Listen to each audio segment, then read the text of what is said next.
Hello and welcome to the online classes for Kids Heaven Public School from our NCERT book of Hornbill, grade 11, our chapter number 4, Landscape of the Soul.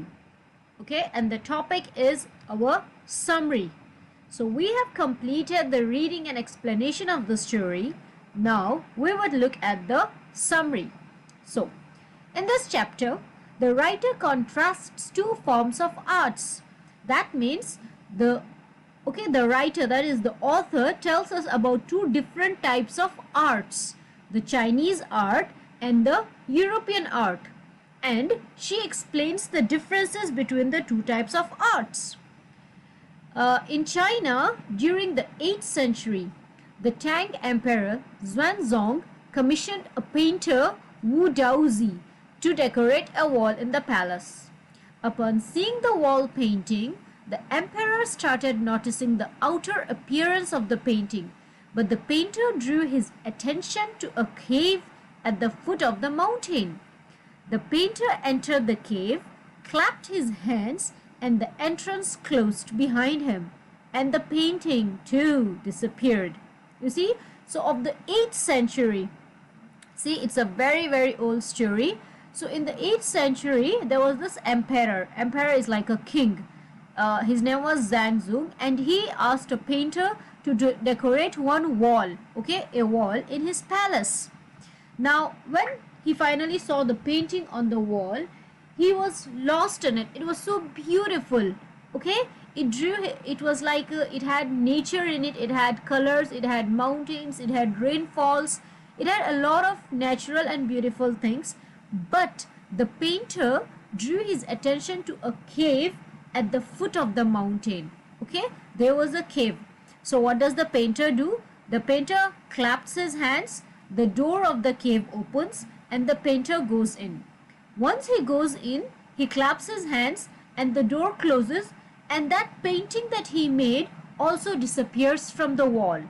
Okay, so these are the kind of stories that are very common in China, and that's in the 8th century. Now in another story, a painter wouldn't draw an eye of a dragon as he feared that the dragon would fly out of the painting. So you see, another story tells us that there is a painter who drew a dragon. A dragon is an animal, but he doesn't draw the eye because he feels that if he draws the eye, the dragon would be able to see and he will fly out of the painting. Wow. In another story, to represent a European art form, a master blacksmith falls in love with a painter's daughter. Now this is the European art form, okay. There is a blacksmith who falls in love with a painter's daughter, but the father did not approve of him, that is, did not accept him because of his profession, which was being a blacksmith. Now what does the blacksmith do? He sneaks into the painting studio and painted a fly on the painter's latest panel. Okay, so he paints a fly, that's a black color fly, and the fly seemed so real that the painter couldn't really recognize, and after that he accepted the blacksmith who married his daughter. And this blacksmith later became one of the famous painters of his time, that is, popular painter. In Europe, an artist wants the viewer to see a real viewpoint by borrowing his eyes. That means a European artist, when he paints a painting, when he develops a painting, he wants us to look at that picture the way he looks at it. Okay? If he thinks that it is beautiful, we should think it is beautiful.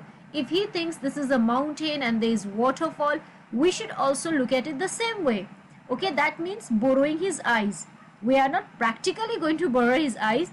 We are only going to look at that painting using his ideas, the way he wants.